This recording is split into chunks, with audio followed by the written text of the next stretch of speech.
George Russell has now been at the center of attention for a long period of time as Verstappen's links to Mercedes are putting George's seat in danger. The Brit is adamant that he and Mercedes are willing to work out a deal, but given the latest sacking of Horner, could Russell find himself in dangerous waters? And if so, what team would be the best given the entire situation on the grid caused by Verstappen and Red Bull's downfall? The 2025 season is slowly but surely giving us extraordinary stories to talk about, with Christian Horner, of course, being sacked by Red Bull after 20 years with the team. There has been a growing belief that Verstappen will join Mercedes after he and Wolff were spotted in Sardinia with their private jets. Of course, it could mean nothing, but why would they have talks in these very sensitive times when Wolff constantly said that as long as there is as little as a 1% chance to sign Verstappen, he'll go for it? And Russell knows this better than anyone else. So despite him being a race winner in 2025 and having totaled 6 as a Mercedes driver, it's not certain that he'll continue with the Brackley-based squad in the newly regulated era. Max Verstappen holds the cards, and as a 4-time world champion, he is definitely the most wanted asset on the grid. Whether we like it or not, it does put Russell in a situation where he needs to position himself in a different team. And as of now, the leading candidate to land him if he becomes available is Red Bull. It would make the most sense because at the end of the day, it would be a simple driver swap between Russell and Verstappen. However, a lot of things have changed in terms of perspective because now Horner is no longer the team principal and the CEO of Red Bull. So if Horner had a plan to replace Verstappen with Russell, which was more or less proven with the talks that Christian and George had, if something out of their control happened between Verstappen and Mercedes, that might have fallen in the water. It's not like Russell won't be viewed as a top candidate to replace Verstappen from the new leadership of Red Bull led by Laurent Mekies. But the narrative might be a bit different now that the current boss of the Austrian team is the former team principal of AlphaTauri. Instead of going with an outside hire to help them figure out the new regulations, Mekies' approach could be different: promote 2 young guys up there like Lindblad and Hajar and start the rebuild process from scratch. Compared to having Russell and 1 young driver, this might not be the best situation for Red Bull, but let's not forget that many criticized Mercedes for bringing Antonelli so young to Mercedes and not allowing him to adapt properly in Williams. Nevertheless, Russell is one of the best drivers on the grid in both qualifying and race pace. So, if Red Bull turns out to have a great project underway and Max is out of the door, then the seat might not be seen as that big of a downgrade. However, Russell needs to be extremely careful here. Red Bull is a team that saw tons of their technical experts depart, including Newey, Wheatley, and Wache. It's not like Russell will take over Verstappen's seat and everything will remain the same. Quite the contrary, he is entering a team that will look massively different compared to their golden era in 2022 and 2023, as well as 2024, but it would be a great challenge for George, too. He can prove to both Wolff and Mercedes that building him to this level and getting rid of him just because Verstappen is available is a pivotal mistake that they'd pay for very hard. What needs to be talked about here is the factual situation in the Drivers' Championship.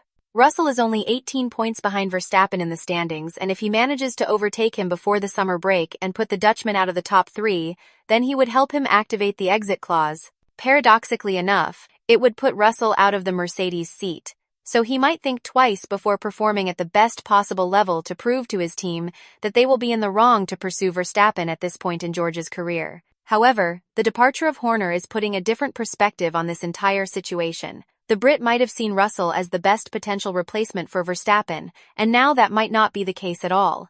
Everything should be known in the next couple of weeks around the summer break when Toto Wolff needs to pull the trigger. Will he put Verstappen next to Antonelli? And will Russell choose Red Bull as his next destination? So, if it's not for Red Bull, then what's next for Russell? Well, you can never count out Aston Martin, especially not after they've shown interest in George and have reportedly viewed him as the cornerstone of their 2026 project.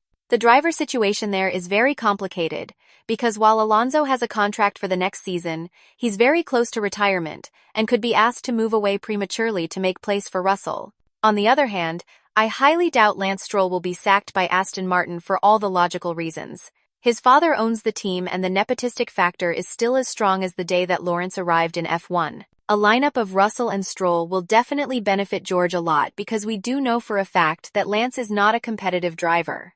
I don't want to throw shade at him, but he is very uninterested, doesn't really care about what's going on in the world of Formula One, and has shown little to no ambition to improve as a driver. Of course, all of this has been imposed by the comfort bubble that his father put him in, but that's the reality of Stroll's career.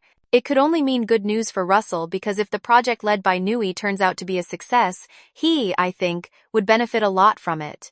Of course, there is a change of engines, and he would have to get used to Honda, but I don't think this would be too big of a problem when you have top-notch facilities in Silverstone and the mastermind of Newey working behind closed doors. If we are to compare the potentials that Aston Martin and Red Bull have regarding 2026, I think that the better team would be the Silverstone-based squad. They will go with a proven engine manufacturer in Honda and a team composed of highly trained, skilled individuals like Newey, Cowell, and Card. Furthermore, a lot has been invested in the facilities back in Silverstone. So, if I were in Russell's position, I'd definitely listen to what Lance Stroll has to say to me. But at the end of the day, let's not forget that Russell is still a viable option for Mercedes.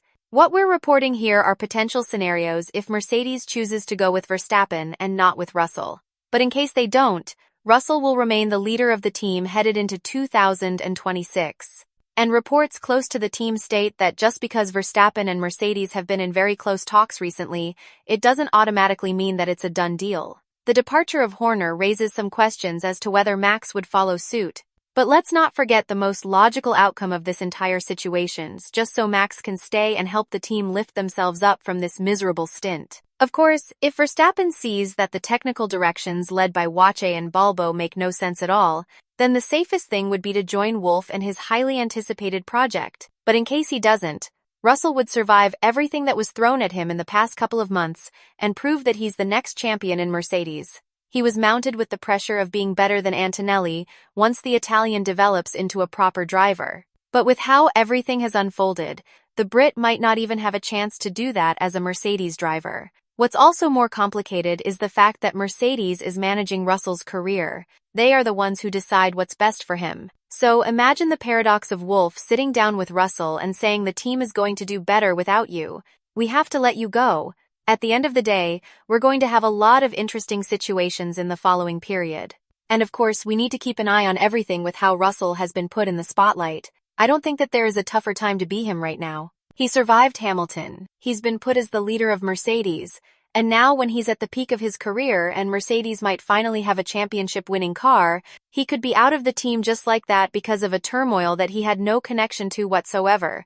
With all this in mind, what team do you think would be the best one for Russell if he is sacked by Mercedes?